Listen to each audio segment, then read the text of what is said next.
Nani Yastam Veda Saveda Adashturvam Prashitasta Shashika Guna Pravidam Lavaham Adashtumulani Santatani Karmanubanti Manushaloke Narupamasyeha Tatopalabhyate Nanto Nacharya Sampratishtam Ashvatamenam Suvarudamulam Asanga Sastrena Jadena Chitva Tata Palam Tat Parimagitavyam Yasmin Gatana Ivartate Bhuyaha Tameva Chadyam Purusham Prapadye Yatavriti Prashita Purani. One more. Nirmana Moha Chita Sangadosha Adyatma Nitya Vinivita Kama Dvantir Vimukta Sukadukta Samgir Gachanta Muda Padamaviyam Tat. So these first verses, Krishna gives the world analogy, comparing it to like a banyan tree. And so now she had this recent experience of twisting her ankle. Actually, once my spiritual master he is an expert in Ayurveda and Jyotish. And so he gave a seminar at SMU, Southern Methodist University in Dallas, on Ayurveda, the whole medicinal science of India. And in connection to that, he started to describe Jyotish. Anybody raise your hand, you know what Jyotish is? Who knows it? 1, 2, 3. Jyotish is the ancient astrological science of India, which is very specific. So in the class, as you may imagine, since 2006 in Southern Methodist University, most of this stuff is very new to everyone. Nobody knows this. The whole Ayurveda thing is like really new. What is your body type? And all that. This isn't Texas. Come on. And so he said, okay, I'm going to show you how Vedic astrology is related to Ayurveda. And so he asked, does anybody know what time you were born? Can you text your mother? And, the place you're born. So more than half the classroom was able to gather that information. He said, okay. He started looking at everyone's chart. He said, okay, your mother, she's worked in communications for the past 7 years, and she had a kidney problem 3 years ago. Your father works in some kind of textile business, and 10 years ago, he had a heart problem. Yeah. Jaws were on the floor. It was like, and he told me, and he said, Nityananda, you have a problem with your ankle. And I said, no, I don't. And then a few years ago, I watched the DVD of that seminar, and I was like, oh my God. He said I had a problem with my ankle.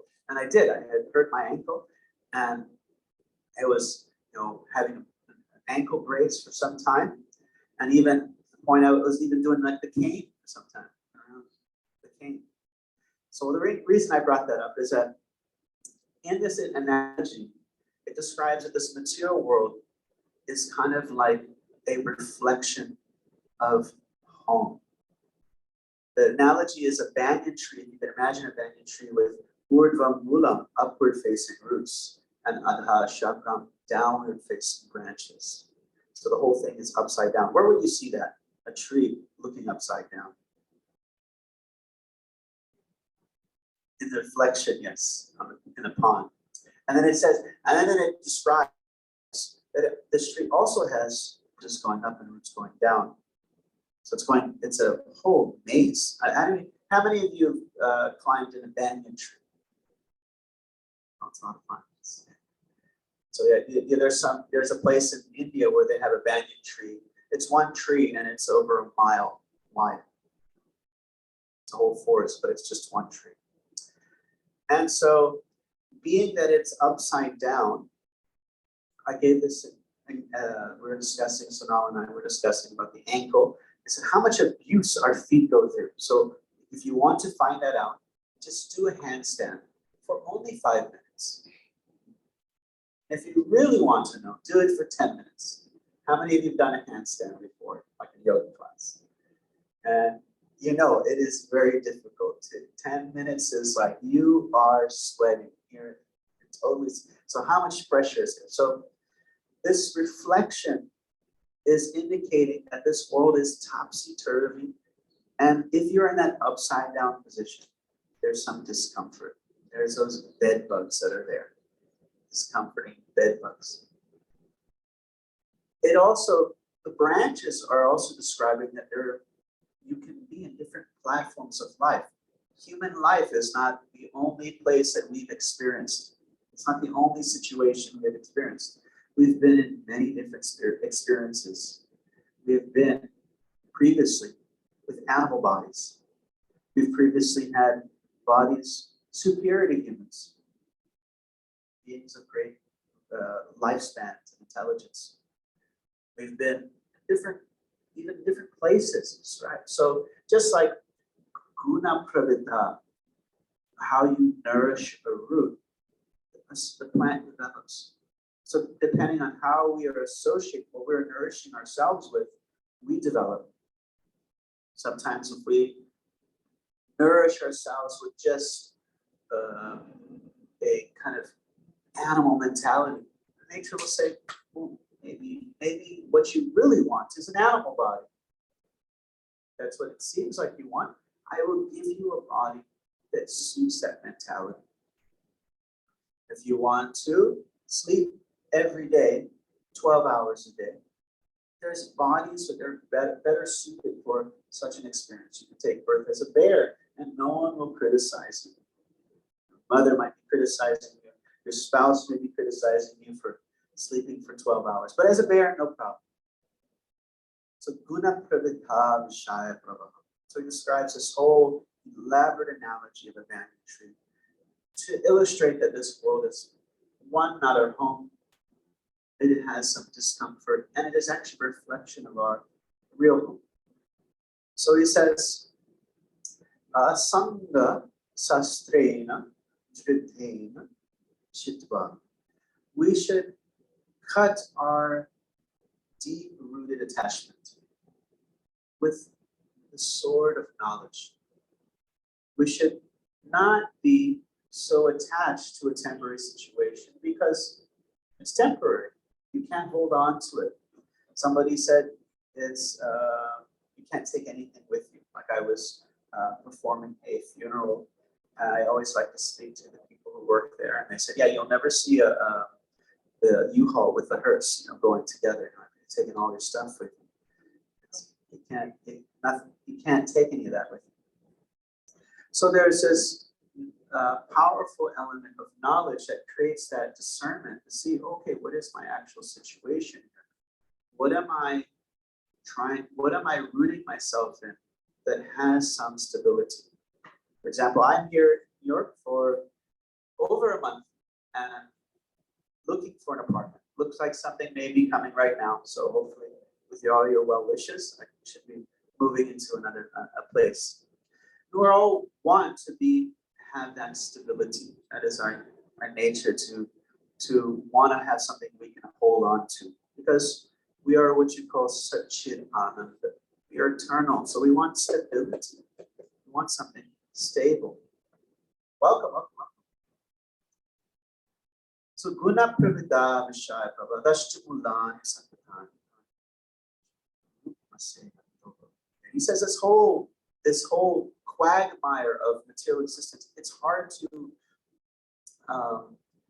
even though it's lacking stability, it's a very it pulls the consciousness in where you can't really figure out how to work this thing. How can I hold on to? You try to hold on to it, but it's like a thing that's always moving.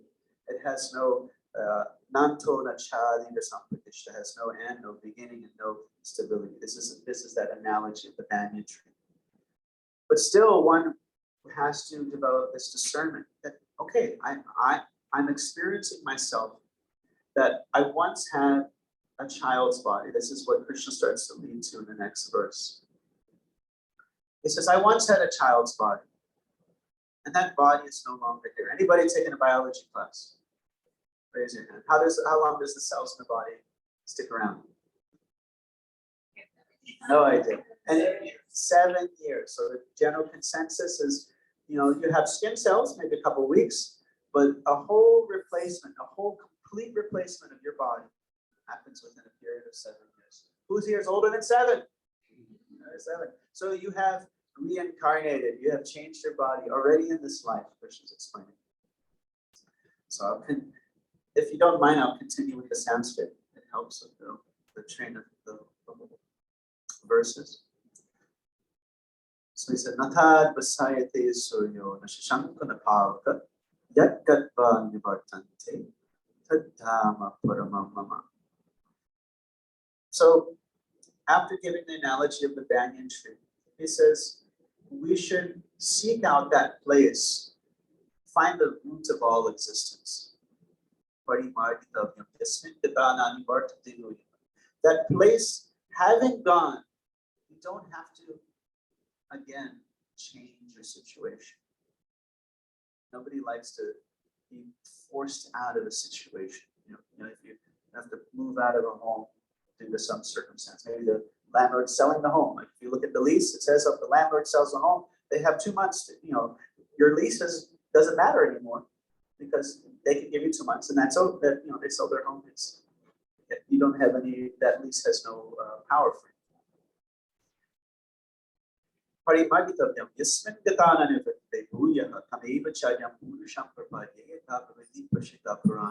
So we should find that source from whom everything has been coming from since time immemorial.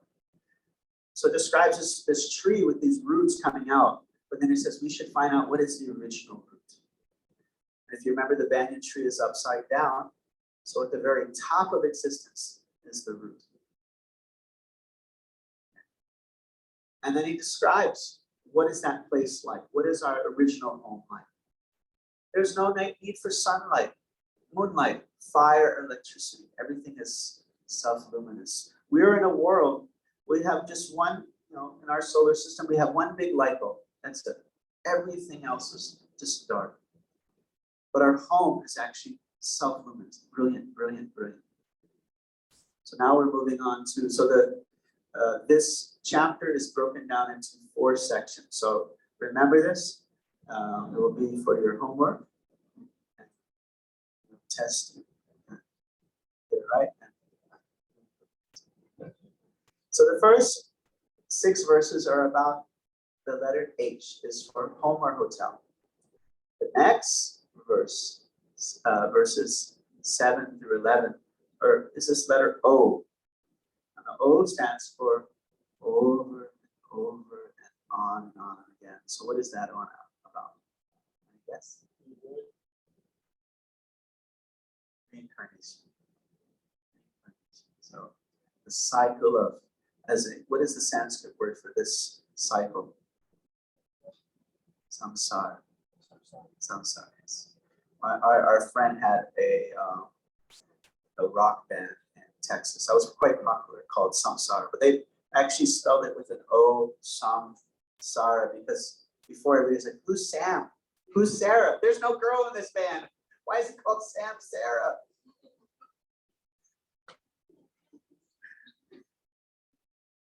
Welcome. So, if you don't mind, we'll do the Sanskrit for these verses. Devam sho jiva loke jiva bhuta shanatana manasastani jyani prakatistani karshati shariram yarabapnoti yachchapi kamatishvaraha grihitvaitani samyati vayur gandhana vashayat Shudram chakshush sparshanam cha rasanam grahanam evacha adishchaya manashchaya vishaya upasevate urkramantam stitam bhapi punjanam bhavananvitam vimurananu pashanti jnana chakshusha yatanto yoginashchainam pashantyatmavashyatam yatanto kritatmano Naina Pashanti Chetasaha. So this next section, Krishna starts off. It says, my Ankshas. This is Bhagavad Gita is called Song of the Lord, Song of God, Song of that being who possesses all bhagas, all beauty, all wealth, all power, into their fullest degree, as we heard in the previous talk by, who was that? Minds. So in this verse, Krishna says, my aksha, my parts are called the jivas, the souls. And they're eternally apart of me. And they're eternally small little parts. Devamsha jivaloke, jiva bhuta shanatana. And they're struggling in this world, struggling for existence. Changing from one body to another. So he says, he gives us an analogy as an aroma is carried by the air. What does air smell like? Okay, so it's air itself is a neutral. But if it passes over Staten Island, smoke. Sometimes they have like the garbage collection there. Sometimes, or if it passes over Rose Garden. So the air itself has its neutral quality, but depending on what its association, it develops certain qualities. And so Krishna describes that we are actually carrying our different conceptions of life from one body to the next. So what was Mozart thinking of when he was in his past life, when he was just about to die? What's his beating heart? Composing symphonies at the age of 4. What is he interested in? I'm guessing he was thinking of music. Music, yeah. It's probably music has been his beating heart for several lifetimes, to the point where he was born with the karma of being able to express that desire in such a powerful way. Yes? Yeah, Beethoven, like he became deaf and he could still produce music and make you think like. Did you hear that? Beethoven became deaf, but still could produce music. Yes? Ah, okay. So he had some enlightenment there too. And our founder, Srila Prabhupada, he described that Ravi Shankar was the world's best sitar player. He said, this guy's been doing this for 7 lifetimes. He didn't just become the world's best in one life. He's been practicing and developing his heart's interest after many, many lifetimes. So Shariram Avatnoti Yachchapi Vikramatishvara Vihipaitani Samyati Vayur Gandan. Gandhi means fragrance of Ashaya. How fragrance is carried by the aroma is being carried from the source to its destination. So we're carrying our different in what is called our subtle body. So who here has been here less than 10 times? Anybody know what? Tell me the elements of matter, basic elements. Everybody know those things, or the elements of the body. 5 gross, 3 subtle. Solids, liquids, earth, water, fire, air, ether. You can even go on the atomic level, you can find these things. You got within the atom, you have proton and that has mass. There is some cohesive element that's called apa. You even have what is called fire, or some kind of energy transfer. You have electron, you have movement, that's called wind, and you have the space that it's contained. Or you also have solids, liquids, some kind of chemical energy. It describes the fire in the belly doesn't literally mean flames. You put fuel in it, creates energy, and it turns waste out of the unused matter. So you have your gross body, not gross, but the physical, but then you also have what is called the subtle body. 3 elements of that. Anybody know the 3 elements of the subtle body?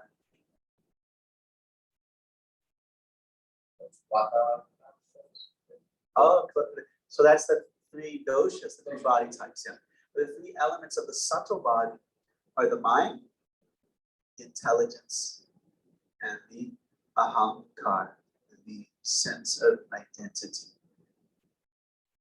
And these, so if you can imagine, if the soul is compared to a hand, and you put a little tiny latex glove over that hand, that's like the subtle body. It's a covering over the original self. It is similar to the self, not that the self does not have emotion, mind, not that it doesn't have intellect, intelligence, or a sense of identity, but it's similar. It's a covering over, just like the glove matches the hand. So the glove is similar to the actual substance. So the subtle body, you have the manas, the mind. Mind is a sense of, I like this, I don't like this. The intelligence is the other voice, the voice of discernment. Like when you wake up in the morning, you hear two different voices. What are the two voices you hear? Hear? What do you hear? Roll over. Just come back to sleep. And then you have your intelligence that says, you have to be at work in 20 minutes. And it's a 30-minute train ride.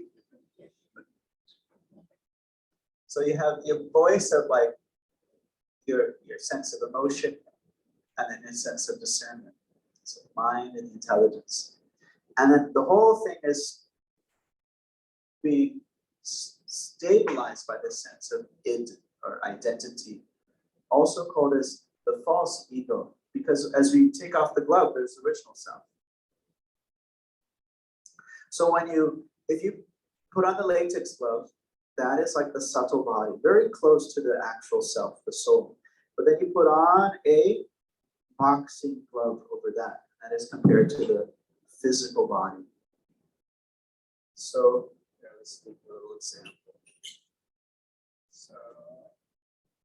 So our cartels here, this will be the self, the soul, and this computerized thing here is this one. Subtle body, the mind, the intelligence, and the what? Ego. Yes. And let's have Mr. Harmonium. Gross mind. Okay. So sometimes when you dream, you may even leave the gross body. One time my wife had a dream that our two neighbors were on the porch of our house and they were speaking about a specific subject. This was in the middle of the day, she took a nap. And then she found out that they were on the porch and they were talking about that specific subject. They're like, that's creepy. So sometimes you may even distance like you go to the person who's asleep. Are you there? No, it's like they're on life support. The consciousness is not really there, but there's some connection. This like subtle umbilical cord is there, connecting the subtle body to the gross body. If that gets cut, this body is no longer in operation.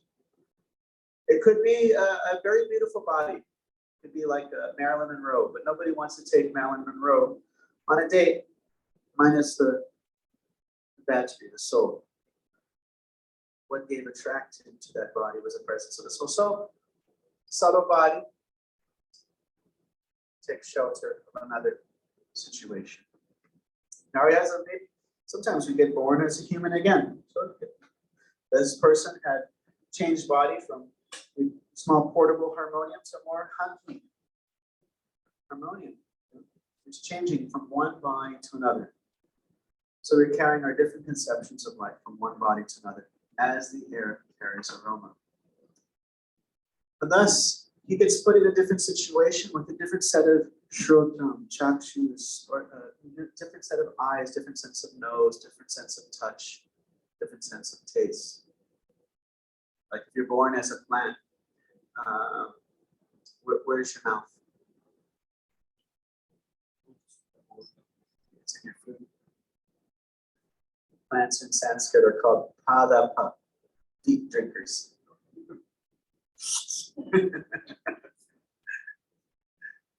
So you're born in a different situation, but some of the general senses they're in some shape or form are there. Even there's some kind of sense of maybe some kind of sense of sight, not fully. Like not all species have all the same. Like there are many species that have a much greater degree of sight, a much greater degree of hearing, a much greater degree of smelling or taste than we have.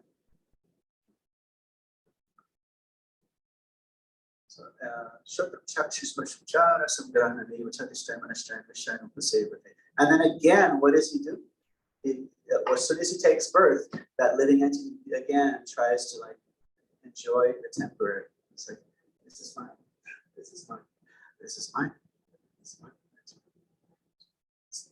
That one's mine.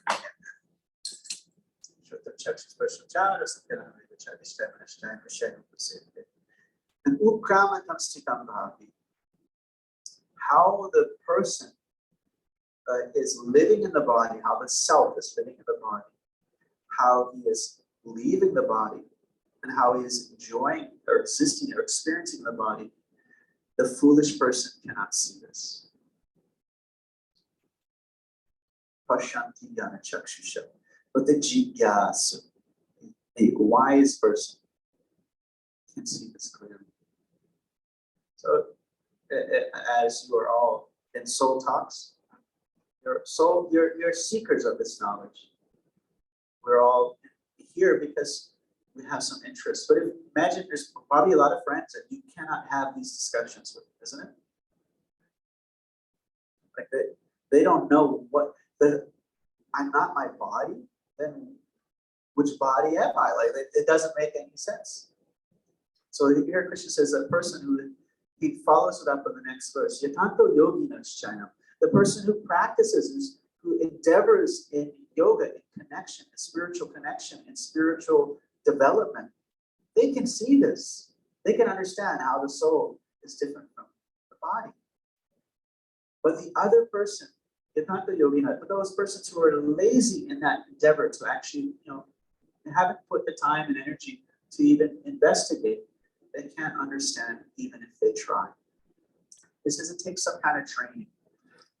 Anybody here familiar with auto mechanics? Do you know? You fix cars? Yeah. No. So myself, I don't know. I have some basic stuff. But so imagine you're driving down the road and some smoke starts coming from the hood. You park on the side of the road, you open up the hood, and what do you do next? Look inside, what happened? What do you do? Where does your hand go?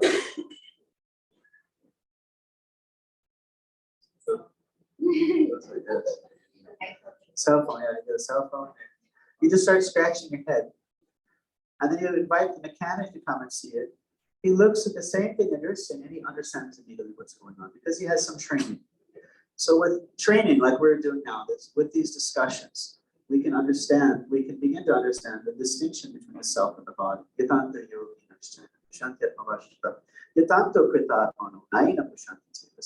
without that, not really much hope. Unless we're, as we said, carrying that wisdom from a previous life. Sometimes you find somebody, it just appears like in the 6th chapter of Bhagavad Gita, Arjuna asks this question: what if somebody is practicing spiritual life and at some point they're like, screw it, I'm going to Vegas. This seems a little tough, and I'm gonna place my bets on just betting. There's endeavor. I'm sitting in a class and there's some person I don't know who's talking to me. Just go to play some games or whatever. This is what happens to them if they did not achieve their maturity, success, graduate per se in their spiritual life, and what if they didn't even do good things like good karma? like even for their material life. So what do they have? What happens to them when they die? So Krishna describes that in spiritual endeavor, there's no loss. You do 10% in this life, 11% next life. You don't lose anything. Now, if you build a house 10%, there's no real benefit. You can't really get the reward without its completion. But the spiritual life is different. A little endeavor, as Krishna also says in the 4th chapter, just a little endeavor, swapam up gets to dharmasya. You don't have to have any reason to fear. If you're walking that path, if you're making some type of spiritual endeavor. He says such a person may take birth in a family of yogis, a family of spiritualists, of maybe a family of aristocracy, like in India, they would have these wealthy, but very spiritually minded, very religious families. And being in that environment, it would come out. Or just, you could be born in any situation, but it pops up. You have these questions. And I would say, actually, many agnostic and atheistic people are actually very sincere spiritual seekers because they're not willing to accept BS. They're looking for truth. And so it pops up. He sums it up. He says, Purvavyasena teneva kriyate yavisopi saha jigyasur apiyogasya shabda brahma ativartate. He says, again, that desire to understand truth will come about within that individual as if automatically driven by force, just coming up. And he says, such a person is better situated in their spiritual life than just say someone who is ritualistically religious. Oh, I'm Christian, my dad's a Christian, I'm Jewish, my dad was Jewish, my mom was Jewish. I'm just, they're just following like what's happening in their family. But someone who's actually seeking. He said this Api Yogasya, he's higher situated in his spiritual practice. So what's the next letter? Remember the acronym? H stands for home or hotel. O stands for overall, on again. And M is the next one, H-O-M. The whole thing is H-O-M-E. So the next verse is this. These are about, but there is a maintainer. There's something behind everything. So you kindly be patient. We'll do the Sanskrit for verse 12 through 15. So that is just finish. Yadaditya gatam tejo jagat vasayate kilam yach chandramasi yach chadno tat tejo vidimamakam kam bhavishyat bhutani tayaham ham ojasha Ushnami choshidi sarva samudbhavra satmakaha aham vaishnavana robhutva praninamte hamashita pranapana samayukta pachanam chaturvedam sarvashchachaham hridishanivishto mathasmitya jnanam apohanam cha vedishta sarviraham vedo vedanta vedavid. So that light, the power within the sun, the heat and light that is there, the power within fire, the power of the moon, Krishna says, no, that comes from me. They say, well, no, I'm a survivalist. I got my bunker. I don't need no sunlight. Sorry, I got my Tesla batteries all charged up. And I have my bunker. I don't need you, God. He says, well, I'm the fire of your digestion. You can have your canned food, but you won't be able to enjoy it without my assistance. Aham Vaishnavana Ruputva. So sun power, sunlight, moonlight, fire. And he says, Aham Vaishnavana Ruputva. And he says, I enter into the planets and cause them to. I am that principle of gravity. So if you take a ball of dirt in your hand and you spin in a circle. Nothing really happens. Now, what happens if you open up your hand? Spreads out. So Krishna says, I am that gravity that is holding it together.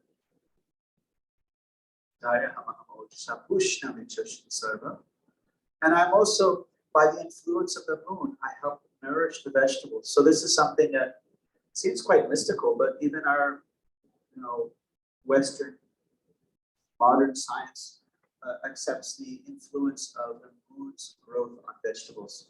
If you pick a plant on the lunar eclipse or the full moon, also it will cause what is called a lunar burn.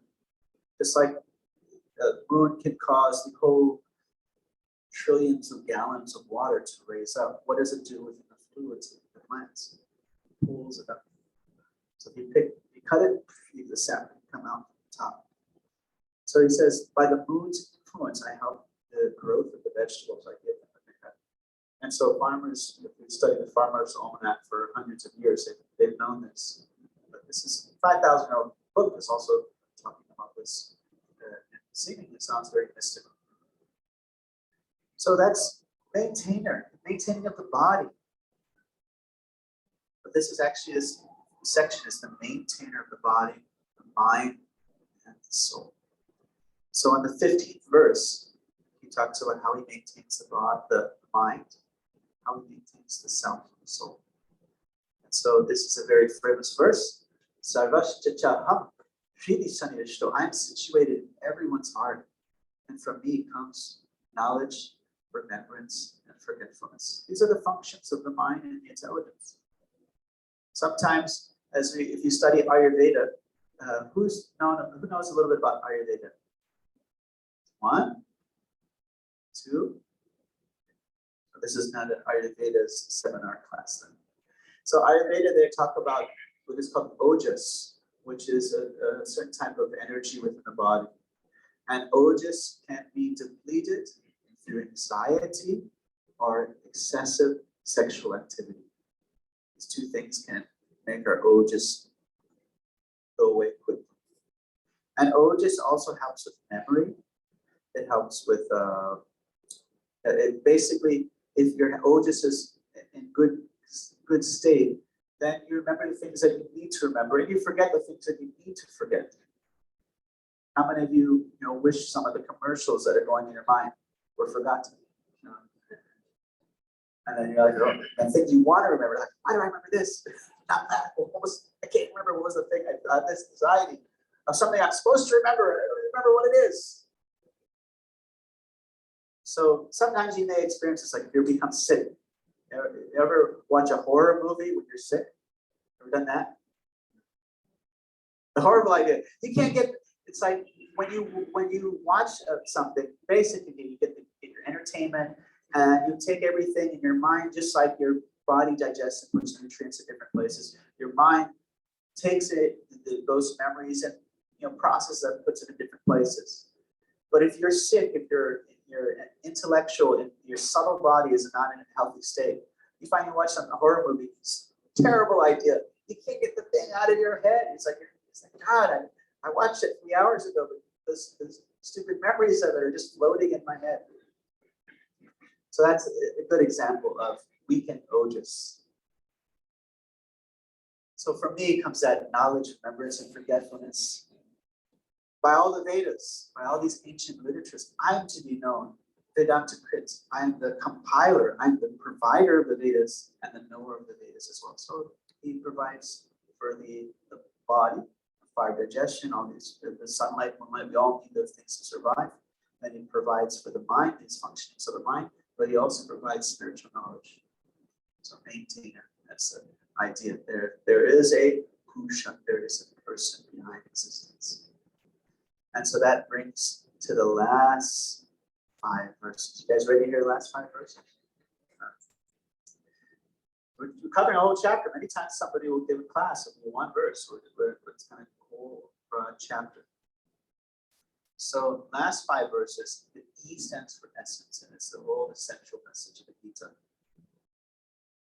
Dvaima Purusho Loke Ksharakshare Vachakshara Sarva Bhutani Kutakshara Uchate Utama Purushastvanya Paramatmeti Dahrita Yo Lokachayama Vishat Vivata Avi Ishwaraha Yasmaksharamatiitoham Aksharat Apichoratma Atosmi Loke Vidicha Prahita Purushottama Yomameva Samudo Janati Purushottama Sasarvavid Vajate Mam Sarvavavena Bharata Iti Guyatamam Sastram Idam Mukha Mayanaka Etat Udva Buddhiman Shakrita Pitashta Bharata Om Tat Sariti Srimad Bhagavad Gita Subhana Sastru Brahma Vidyayam Yoga Sastre Shri Krishna Arjuna Sambhave Purushottama Yoga Panchada Shavdhyaya.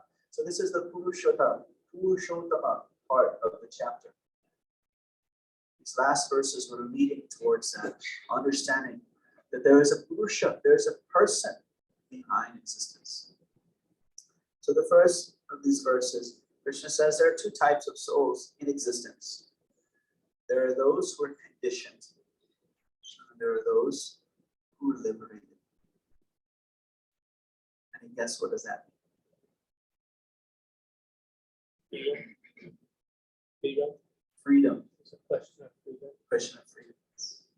So condition means we think we are this body.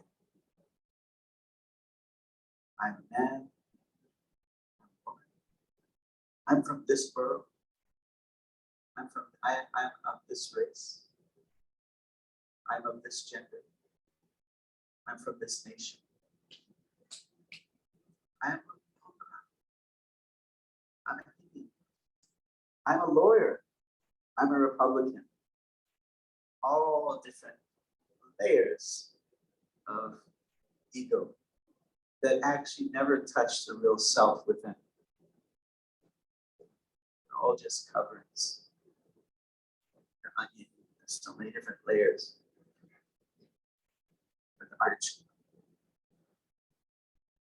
So he says those who are conditioned live in this world. Those who are liberated live in the higher realm, spiritual.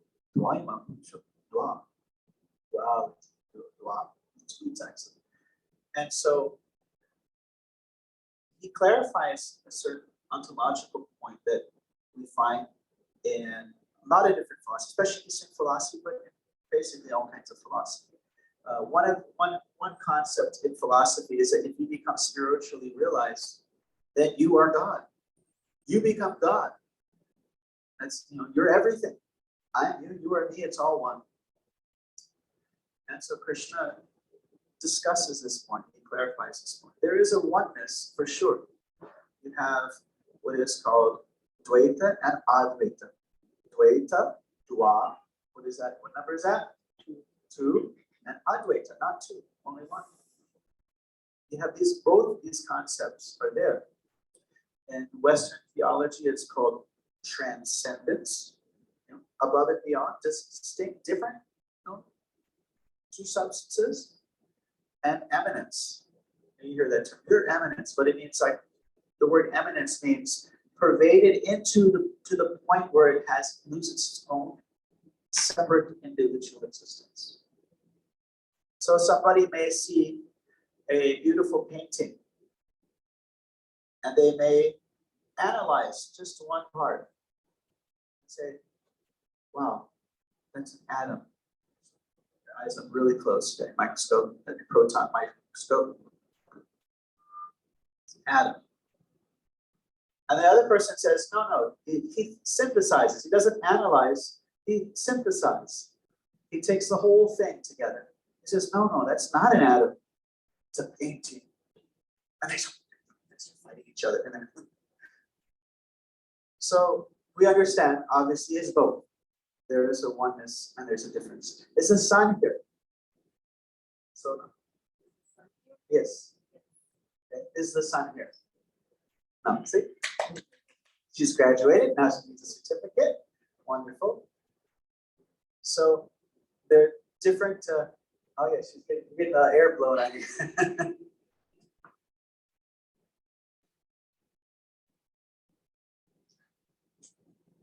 So there are different ways, vantage points of understanding the same thing. You know, that the sun is here, yes. And at what point does the sun begin? Is it the light of the sun part of the sun? Is it not the sun? Is it the sun? It's the energy, and you have the energy and the energetic. So you could put that kind of distinction there. The power and the powerhouse. But you can't have one without the other. So there is a sense of unity, a sense of oneness. But there is also the sense of distinction, duality.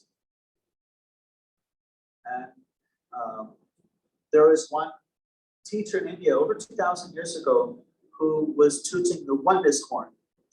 And to the point where it was denying all the duality side, the distinction, the individuality of the being and the individuality of God, the individuality of yourself.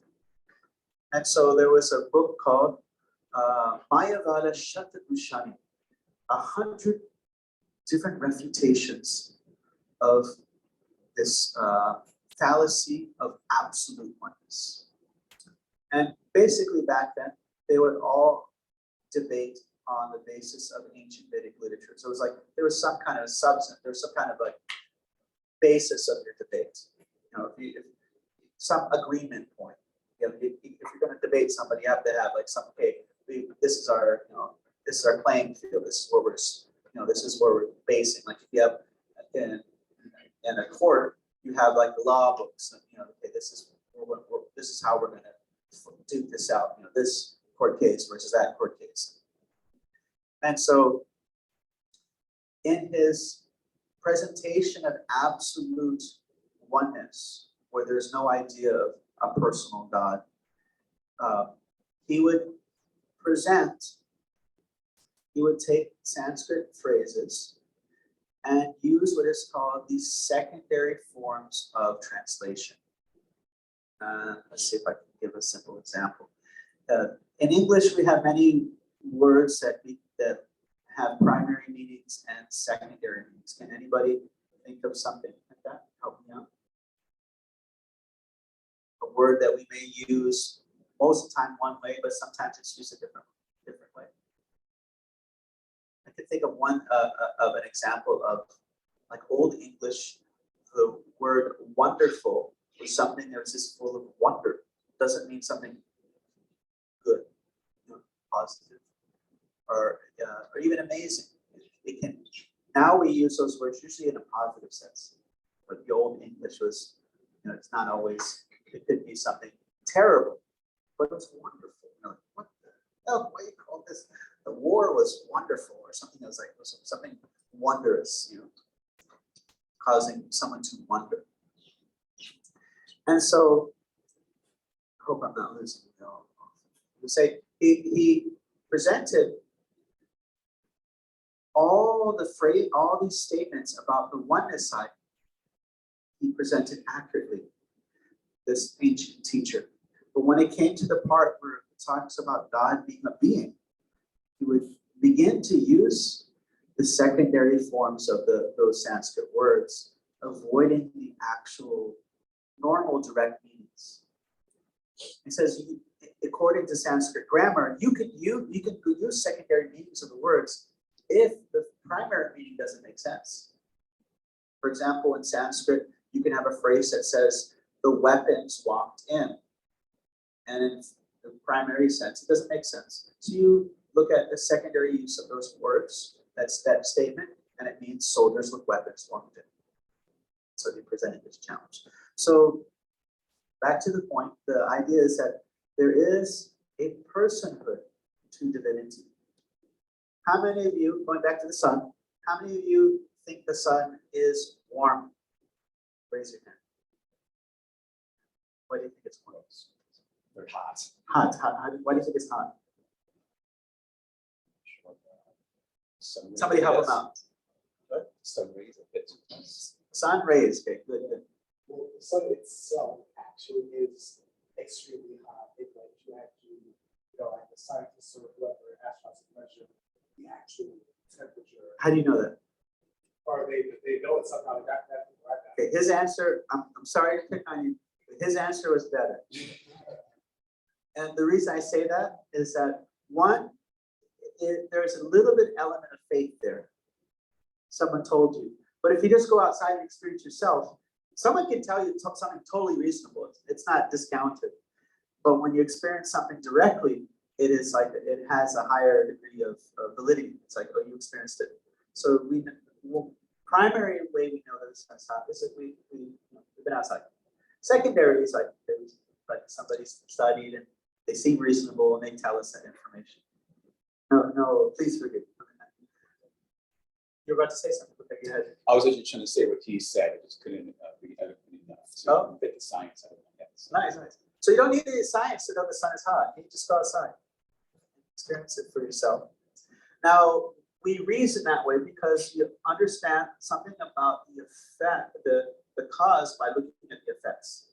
If the effects have luminosity and heat, then what does the cause have? More luminosity and heat, a greater degree of luminosity and heat. To say that in this world are persons and its source, its spiritual, mystical source is without personhood, is logical as saying hot sunlight comes out of a cold sun.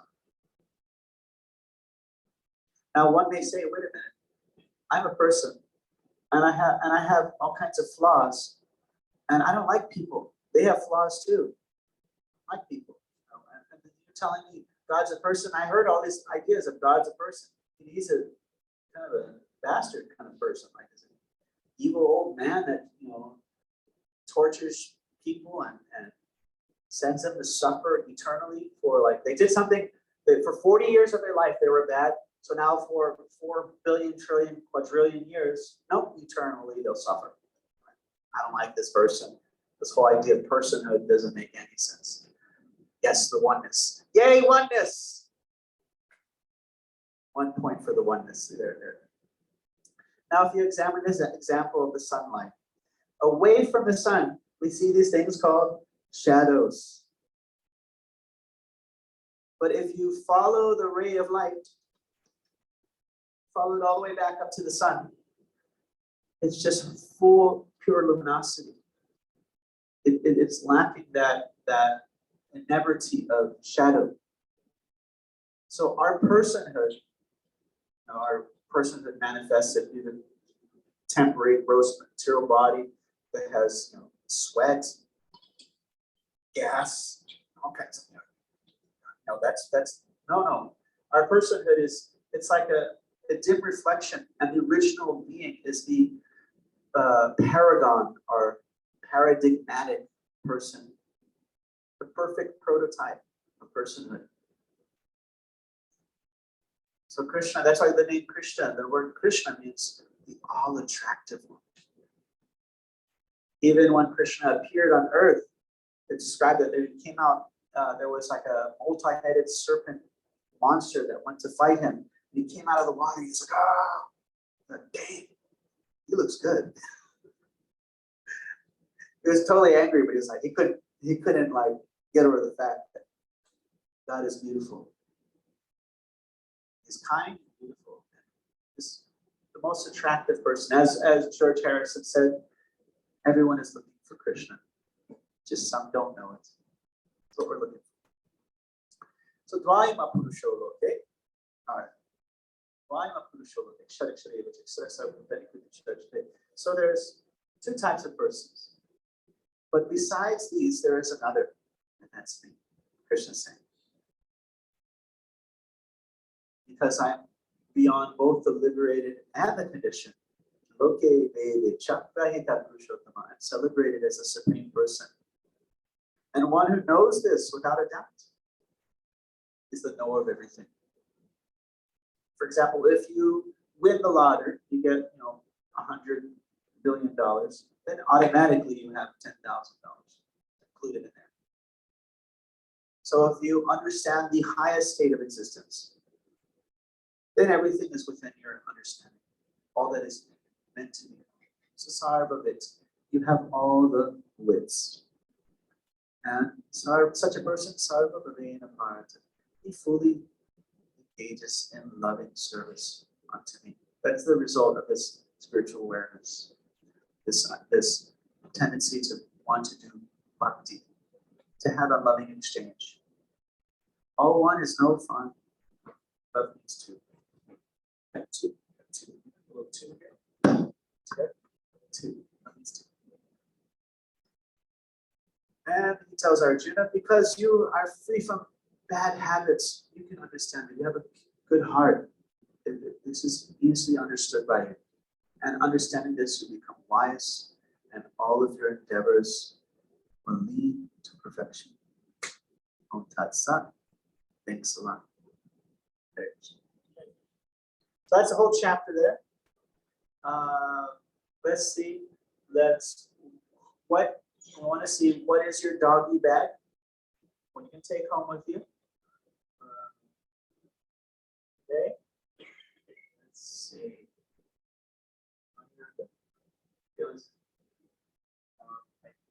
That was like a great class, and summarizing the entire chapter in like 4 letters is amazing. H-O-M-E.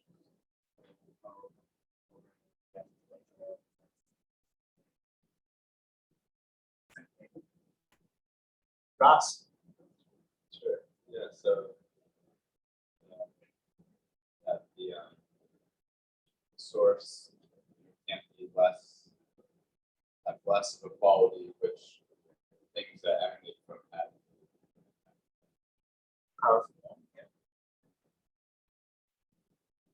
Sorry. All right. Too much. Yeah. Do you have any questions? Probably, I just don't know which to ask. All right. Who here's got a question? Anybody got a question? No. It's like, just summarize what the acronym. Okay, H-O-M-E. H is verses 1 through 6. Krishna discusses whether this world is our home or hotel. He doesn't use the word hotel, but he basically gives an analogy to illustrate that it isn't our home. We can't stay here. Another aspect of the idea of hotel is that we don't own it, somebody else does. Then the O is verses 7 through 11, where he talks about reincarnation. It's over and over, the cycle of rebirth and death. And verses 12 through 15 talks about himself as there is a God that maintains everything. Sunlight, moonlight, fire, electricity, fire digestion, the ability to remember, forget, and have knowledge. And it also provides Vedas, or ancient knowledge, to help people discover themselves. And so maintain our body, mind, and soul. And then the E stands for essence, where he describes that there are the conditioned beings, liberated beings, but behind that is actually the Supreme Person, and one who knows this actually becomes the fully aware person, and the tendency is he wants to engage in a loving connection to that Supreme Being. That is the Namasastram. It is the greatest secret of the Vedas, meaning it's not so easy approach. It's not so upfront known. It's something you have to really dig for, like a door explorer. You got to go and find it. You know.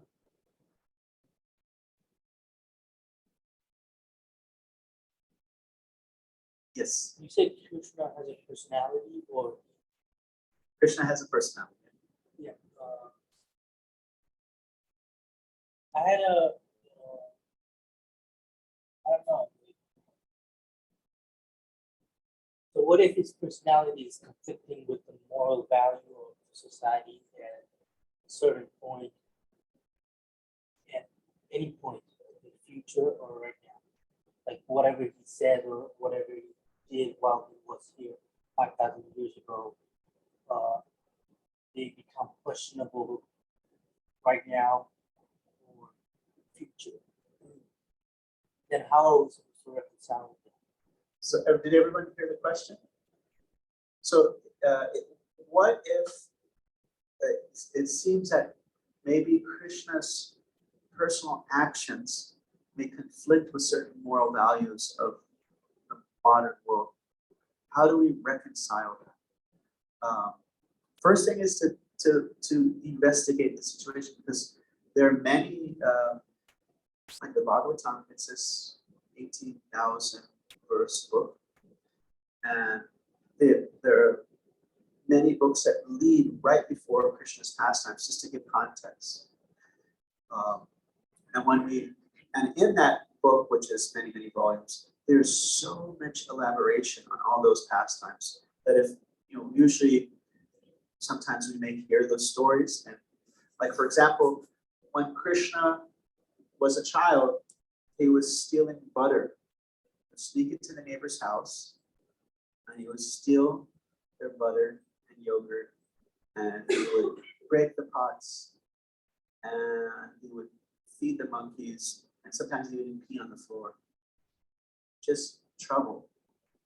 Then it's the menace, like just, or when he became a little older, this was even more trouble. He would go out late at night, and he would have romantic dances with all the girls in the village. So how can one understand these things? How is God's a person, and how is he stealing? Well, if you look at if you find like the sun example, the sunlight in its original sense, it's of this pure intensity. It doesn't have the shadow, although in appearance in this world it has shadow. So in the spiritual world, you find the same thing that happens here, but in its pure manifestation. Yeah, Krishna stealing butter as a child, but only because it increases the attraction of everybody in the village. When I steal from somebody, nobody feels happy. If I would just go in their house, what the hell? You're stealing butter, dude. But if I went into your house, like, that would not bring any happiness. If I go and break into people and steal their dairy products, But Krishna as a child, it was an expression, it was an opulence of his. Oh, look at this child. He's barely 1 or 2 years old, but he's still, his intelligence is so attractive, the mischief of his intelligence. Like if a child is 1 year old and is doing very mischievous things, it can be very adorable. So his stealing butter from the neighbors brought all the neighbors great joy. They really enjoyed it. Now, the part of sneaking out late at night, dancing with the ladies. Every single soul in this world is actually Krishna's. We are all soulmates with Krishna. If you were to interview people, let's go, we can all do some homework, go down on the streets of New York, see if we can get someone to do an interview. Maybe we need someone like, I think it says ABC or something like that. Otherwise, it's really hard to get New Yorker's attention on the street. Like, hey, stop. F off. But say we did get a chance to interview somebody. Say, hey, okay, tell me, what kind of relationship can you have with God in the spiritual world? A, his romantic partner. B, his parents. C, his buddy. D, his servant. E, his admirer from a distance. What would people say? What would be the most common answers? The least intimate would be the most common answers. Admire, like you admire some rock star. Somebody, you don't even have an interaction with that divine being. He's like a giant on a stick. Or maybe somebody you come as a servant full of fear. Not really. But the example of the sunlight, if it exists here, then where does it come from? If persons exist here, then there's a supreme person. If romance exists here, then there is supreme romance. If parental love exists here, then it exists with God itself. Not God as the parent, but God as the recipient of parental love. Because that love is more feeling than even friendship. It's more gushing, more, it's adabra. It's without being held back. So in the spiritual world, there are souls that, if you see the paintings in the temple room on the third floor, you see some people are with mother, with Krishna, and he's a baby, with friends.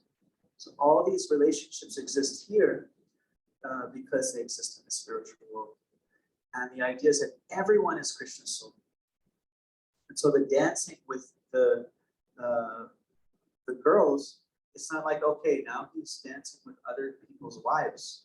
Those are his eternal soulmates. So there's no immorality there. Cover? Yeah. That's a big topic. That would be a big one. That's more esoteric. But definitely, if you search for the answers, they're definitely there. No problem. All these questions, there's always really good answers for. I think. Yeah, time, huh? Any other questions?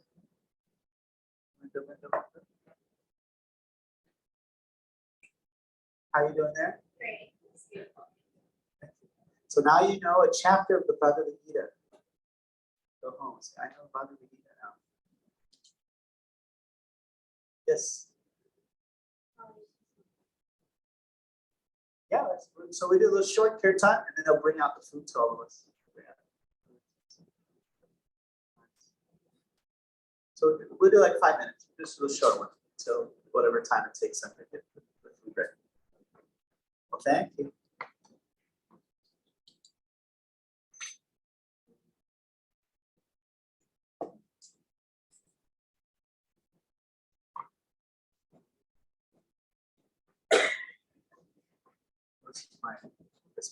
This is an outdoor harmonium. It's a blaring one. Bump to it a little bit.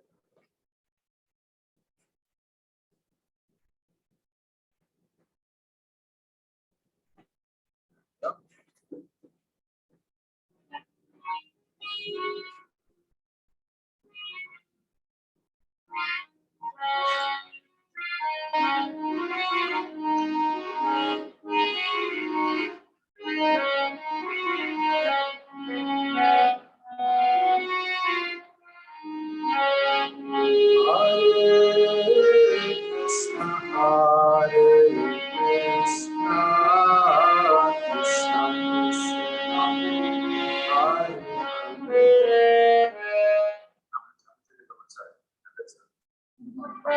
Can we do more?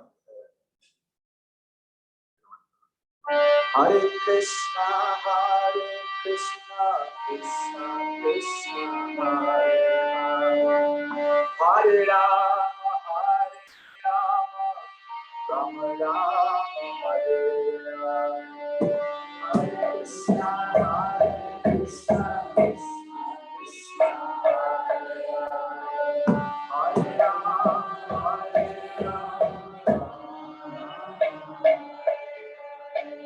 Hare Krishna, Krishna Krishna, Hare Hare, Hare Rama, Hare Rama, Rama Rama, Hare Hare.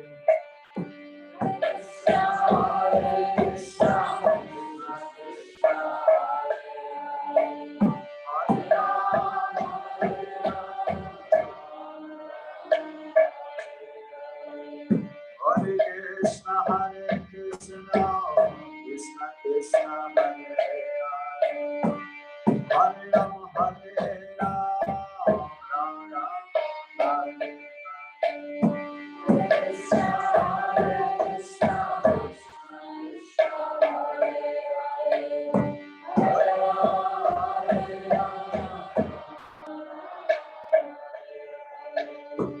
Hare Krishna, Krishna Krishna, Hare Hare, Hare Rama, Hare Rama, Rama Rama, Hare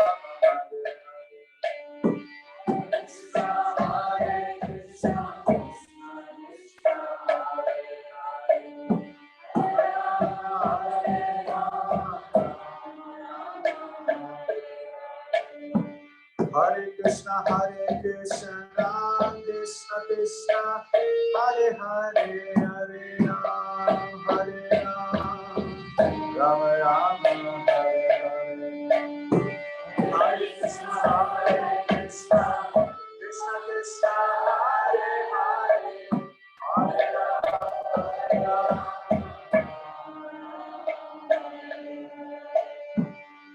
Hare Krishna, Krishna Krishna, Hare Hare, Hare Ram, Hare Ram,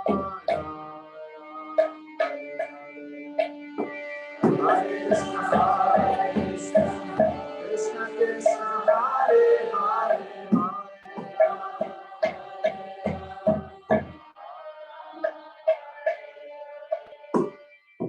Krishna, Krishna,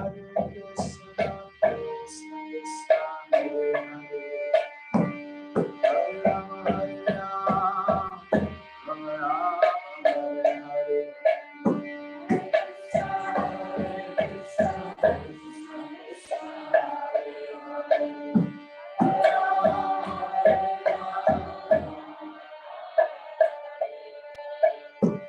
Hare Krishna,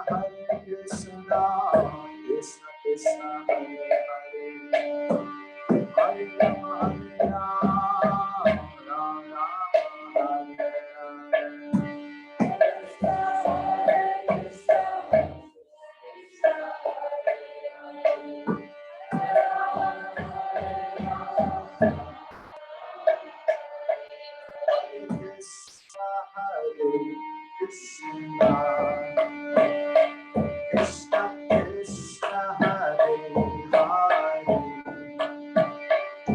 Hare Rama, Hare Rama, Rama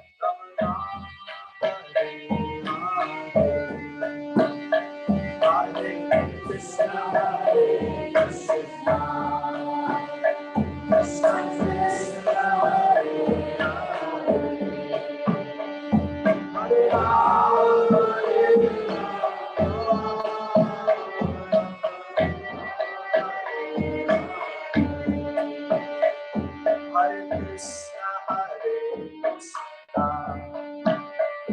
Krishna Krishna, Hare Hare, Hare Rama, Hare Rama, Rama Rama, Hare Hare, Hare Krishna, Krishna Krishna, Hare Hare Rama,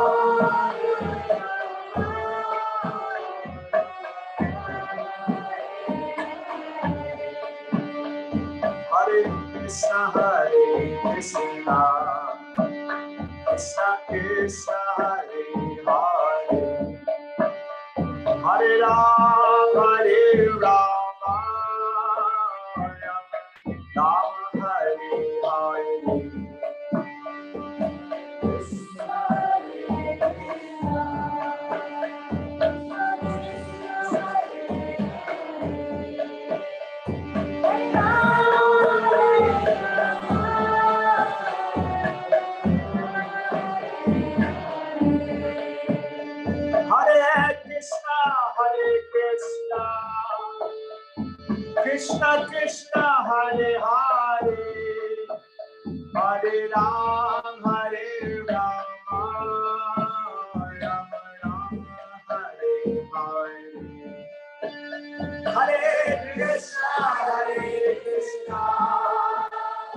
Krishna Krishna, Hare Hare, Hare Rama,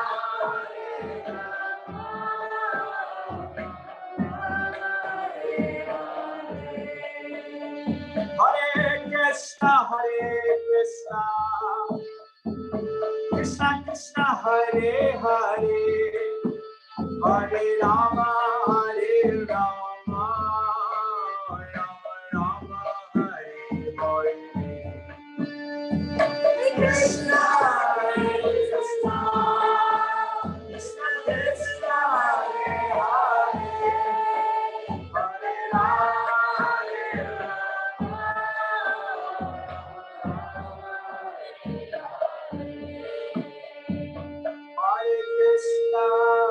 Hare Krishna, Krishna Krishna, Hare Hare, Hare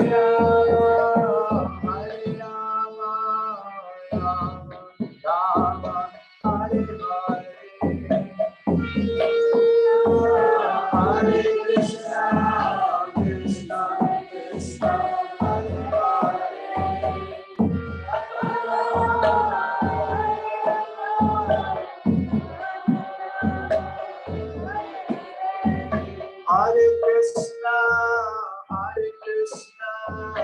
Krishna, Krishna, Hare Hare, Hare Rama, Hare Rama, Rama Rama, Hare Hare, Hare Krishna, Hare Krishna, Krishna Krishna, Hare Hare, Hare Rama, Hare Rama,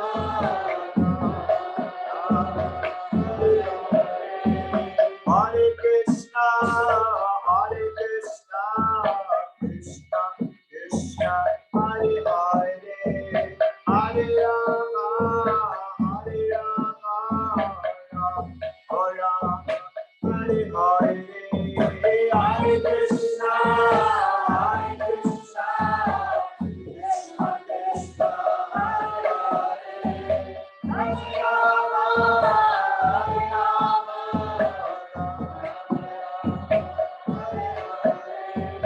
Hare Krishna, Hare Krishna, Krishna Krishna, Hare Hare, Hare Rama, Hare Rama, Rama Rama, Hare Hare, Hare Krishna, Hare Krishna, Krishna Krishna, Hare Hare, Hare Rama, Hare Rama,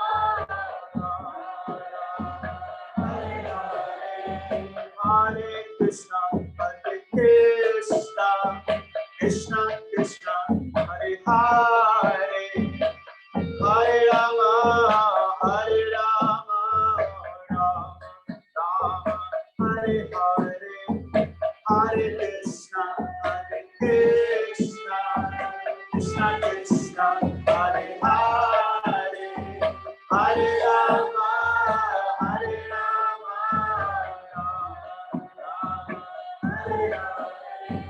Hare Krishna, Hare Krishna, Krishna Krishna, Hare Hare, Hare Rama, Hare Rama, Rama Hare Hare, Hare Krishna, Hare Krishna, Krishna Krishna, Hare Hare, Hare Rama, Hare Rama,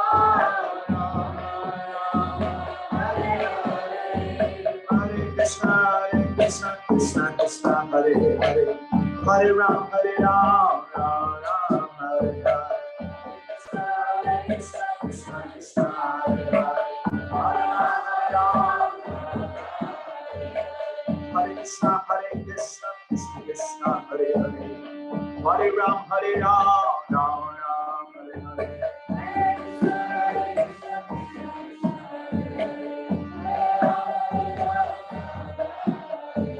Hare Krishna, Krishna Krishna, Hare Hare, Hare Ram, Ram Ram, Hare Hare.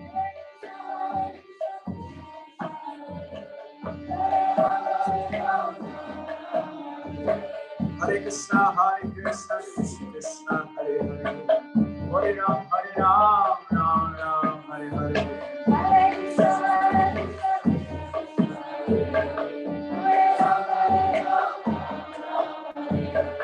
Hare Krishna, Krishna Krishna, Hare Hare, Hare Ram, Ram Ram, Hare Hare.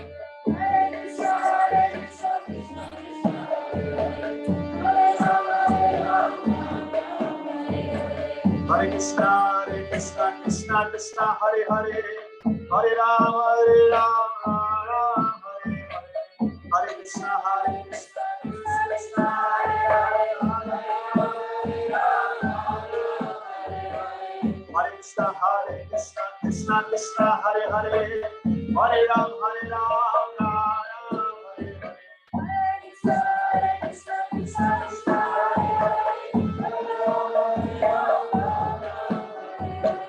Hare Krishna, Krishna Krishna, Hare Hare, Hare Ram, Ram Hare Hare.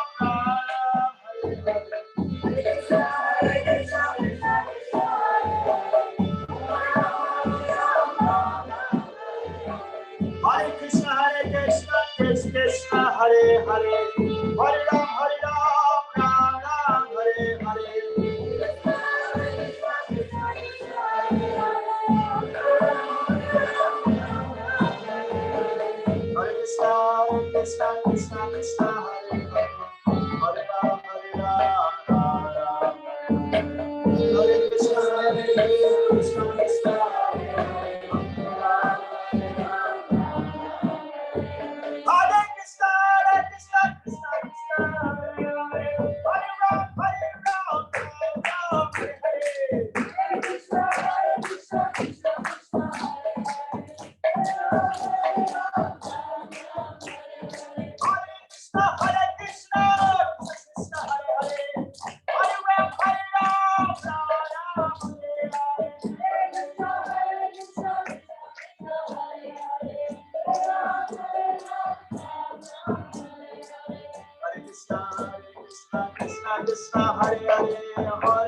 Krishna Krishna Hare Hare, Hare Ram, Ram Ram, Hare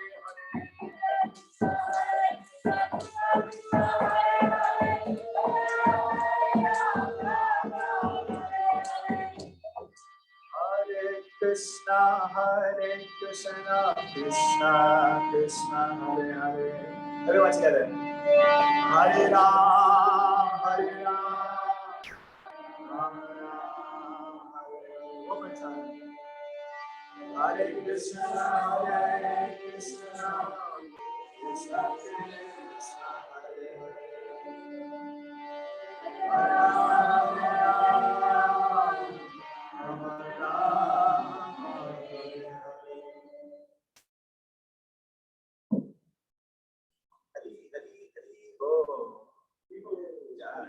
So you can take all your cushions, anything that's green. I'm gonna take it to the elevator, and we'll be serving you our lunch. Hare Krishna.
For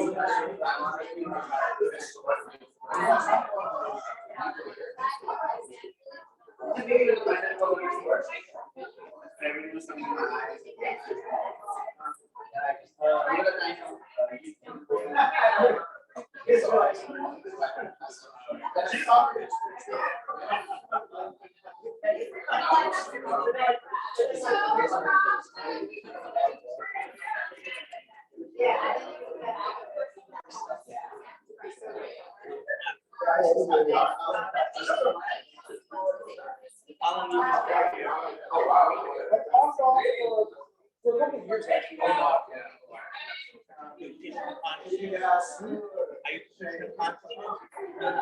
Yeah, I mean, like wait, what do you mean, sorry, like? Are you ISKCON? I've been to it's got a book now. I've been there. Yeah, I think actually, I went there first. Actually. Yeah, I think I've been there first. Then I found out about here. But yeah. Yeah, so I've been kind of going back and forth. But I haven't been to Brooklyn in a while though. So that's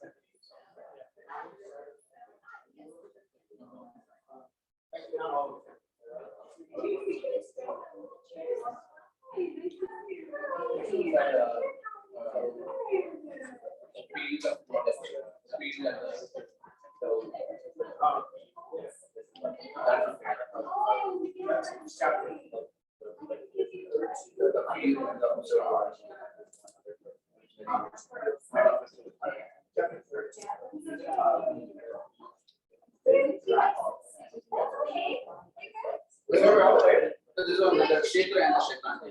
Yeah. Yeah, this is from another crash course. Yeah. oh wow. Wow.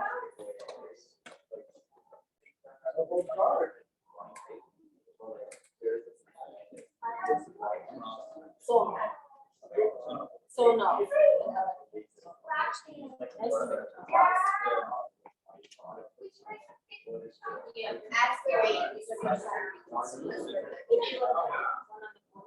was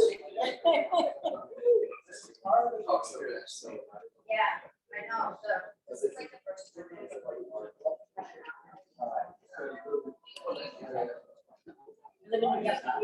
I'm saying.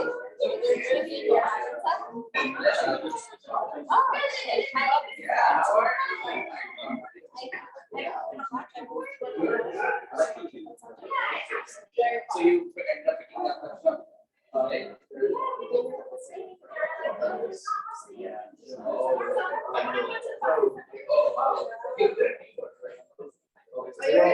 I live in the South Bronx now.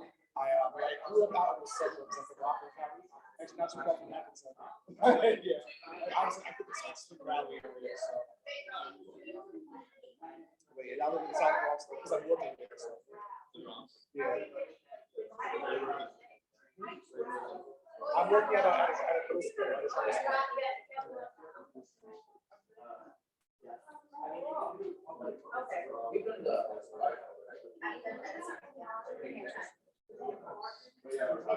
So what do you do in Manhattan? Oh, okay. So you come here like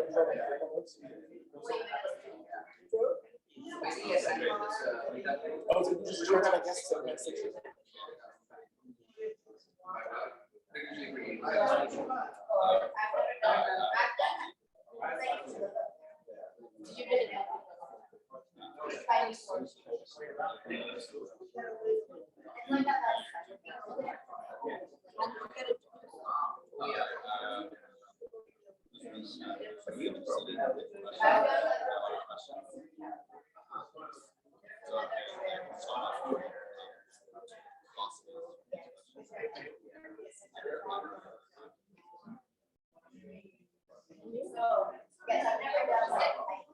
There was some years ago, it was those people that kind of, it was like, and that was different spiritualities and things. I kind of started getting into this and stuff, and then around that time, 2018, then when the random event popped up on my Facebook, this will show you like the suggested events. So it was when they were doing like how to do practice in Times Square. Times Square. You know, I saw the invitation. Now, actually, I really remember if I ever asked, the Times Square one, it's great. That was like my first time doing it. They was people from the purpose right there. Times Square. So I went to the information, and I started going to the purpose center sometimes. So and then I got that up here, like later on. So.